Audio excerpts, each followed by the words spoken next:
Barcelona manager হিসেবে সামনের সিজনে হয়তো দেখা যাবে না জাভি হার্নান্দেজকে, এমনটাই নিউজ করতেছে স্প্যানিশ বিভিন্ন শীর্ষস্থানীয় গণমাধ্যম, স্পোর্ট, মুন্দো দেপোর্তিভো, ফ্র্যাক ওয়ান সহ আরও বেশ কিছু মাধ্যম। এখন এই জিনিসটা কেন এভাবে কথাগুলো ছড়াচ্ছে, কারণ কিছুদিন আগেই তো আমরা দেখলাম যে জাভি এবং লাপোর্তা মিলে ডিসিশন নিল আগামী সিজন হচ্ছে জাভি বার্সেলোনা কোচ হিসেবে থাকবে এবং তাকে ট্রাস্ট করে বোর্ড। হঠাৎ করে এমন কি হলো যে জাভিকে আর ট্রাস্ট করতে পারতেছে না লাপোর্তা বোর্ড।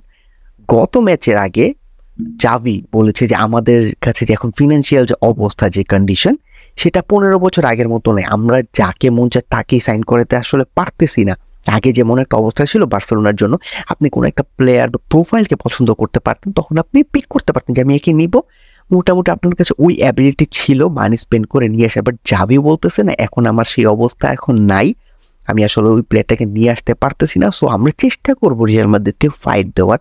এই ব্যাপারগুলো আসলে বা মিডিয়ার সামনে এসে যে ক্লাবের ফাইন্যান্সিয়াল যে কন্ডিশন সেটা নিয়ে কথা প্রকাশ করা বা ক্লাবকে কিছুটা উইক হিসেবে প্রকাশ করা, এই জিনিসটা হয়তো লাপোর্তা ও তার বোর্ডের কাছে ভালো লাগেনি, বিধায় এই নিউজগুলো কিন্তু এখন চলে আসতেছে। এখন তার রিপ্লেসমেন্ট হতে পারে রাফা মার্কেস, কিংবা অনেক গণমাধ্যমে শোনা যাচ্ছে হান্সি ফ্লিক, যে কিনা স্ট্রংলি লিঙ্কড আপ বার্সেলোনার সাথে। তাদের দুজনে একজনকে হয়তো দেখা যেতে পারে বার্সেলোনায় জাভির বদলে আগামী সিজনে কোচ হিসেবে। তো এখন এই জিনিসটা নিয়ে আমার কিছু বলার আছে আসলে। এখন জাভি হার্নান্দেজকে, আমাদের লেজেন্ড, তাকে নিয়ে হচ্ছে মানে লিটারেলি একবার সে বলছে সে থাকবে না, তাকে আবার কনভিন্স করা হয়েছে রাখার জন্য, তাকে কনভিন্স করার পর তাকে আবার বের করে দেওয়া হয়েছে। এখন জিনিসটা বলতেছে কি লাপোর্তা, তারা বলতেছে যে সে কিছুদিন আগে বলছিল সে স্কোয়াড নিয়ে যথেষ্ট খুশি, এবং বর্তমানে সে মিডিয়াতে এসে এগুলো বলতেছে। তার উপর লাপোর্তার মতে সে তার চেষ্টা করছে, আসলে তার সাধ্যমতো চেষ্টা করছে প্লেয়ার সাইন করার, বাট জাভি সেগুলোকে না কাজে লাগাতে পারেনি কিংবা প্রপারলি ইউজ করেনি, এমন একটা রুমার্স কিন্তু চলতেছে। এখন এই জিনিসটা কি ভিক্টর রকি ইস্যুর সাথে কানেক্টেড? অনেকাংশে আপনি মেলাতে পারেন, ঠিক আছে।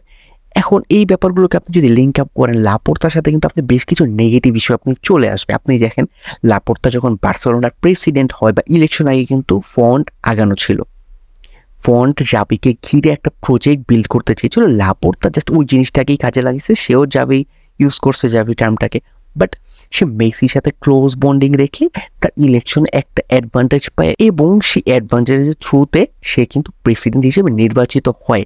এবং নির্বাচিত হওয়ার পরপরই সে তার প্রেসিডেন্ট হওয়ার সব থেকে বড় যে দায়িত্ব পালন করছে বা যার ইনফ্লুয়েন্সটা সবচেয়ে বেশি ছিল মেসিকে, সে তার ওই ইনফ্লুয়েন্সটাকে আর ক্লাবে রাখতে চায় নাই। ফার্স্ট অফ অল এত বড় ইনফ্লুয়েন্স যার পাওয়ারে বা যার আসলে সাপোর্টে আপনি প্রেসিডেন্ট হতে পারতেছেন বা বার্তেমের আসলে নেমে যেতে হয়েছে, এই ব্যাপারগুলো কিন্তু বোঝায় যে কতটা ইনফ্লুয়েন্সিয়াল ছিল লিওনেল মেসি। তো এই জন্য সে ওই রিস্কটা আসলে নিতে চায়নি। এবং আপনি যদি দেখেন জাভি হার্নান্দেজ বা লাপোর্তার এমন একজন কোচ দরকার যে তার কথায় উঠবে, বসবে, নাচবে সবকিছু। সো যেহেতু কাতালান জাভির সাথে তার ওরকম একটা ডিল মোটামুটি ছিল, এখন যেহেতু জাভি মিডিয়ায় এসে তার সাথে বা তার বিপক্ষে এই কথাগুলো বলেছে, তার ইগো হার্ট হয়েছে। সো বেসিক্যালি এই জিনিসটাই আসলে প্রমাণ করতেছে যে আসলে লাপোর্তার আমার কাছে, আমি খুব বেশি একটা বড় ফ্যান না, সে যে ভালো কাজ করতেছে আমি সেটার জন্য অ্যাপ্রিসিয়েট করি, বাট তার কিছু জিনিস আমার না আসলে পছন্দ হয় না। ব্যাপারগুলো মানে অনেক দিক থেকে সে প্রতিটা ক্ষেত্রে লিটারালি পলিটিক্যাল ব্যাপারগুলোকে ইনভলভ করার চেষ্টা করতো। যাই হোক, এটা আমি জাভি ফ্যান হিসেবে আমার জন্য খারাপ লাগার কথা। যদিও আমি জাভি, আমার কাছে মনে হয় কোচ হিসেবে আপাতত জাভির যতটুকু বার্সেলোনায় দেয়ার সে সেটা দিয়ে ফেলেছে। আমার মনে হয় আমাদের একটু মুভ অন করা উচিত, অ্যান্ড আমি আশা করবো জাভি নিজেকে আরও একজন বেটার কোচ হিসেবে তৈরি করে সে বার্সেলোনায় আবার ফেরত আসবে। বাট এরকমভাবে এন্ডিংটা আসলে আমি চাইনি। সে যে এখন চেয়েছিল নিজের ইচ্ছা চলে যেতে, ওটা খুব সম্মানের সহিত একটা এন্ডিং ছিল। লাপোর্তা বোর্ড আমাদের আরেকজন লেজেন্ডকে অপদস্থ করলো, ব্যাপারটাকে আমি খুব বেশি একটা সাপোর্ট করতে পারতেছি না। আমি জাভির চেঞ্জের পক্ষে ছিলাম, বাট এইভাবে অপমান করে না। তো যাই হোক, দেখা যাক, এখন পর্যন্ত কোনো কিছু শিওর না।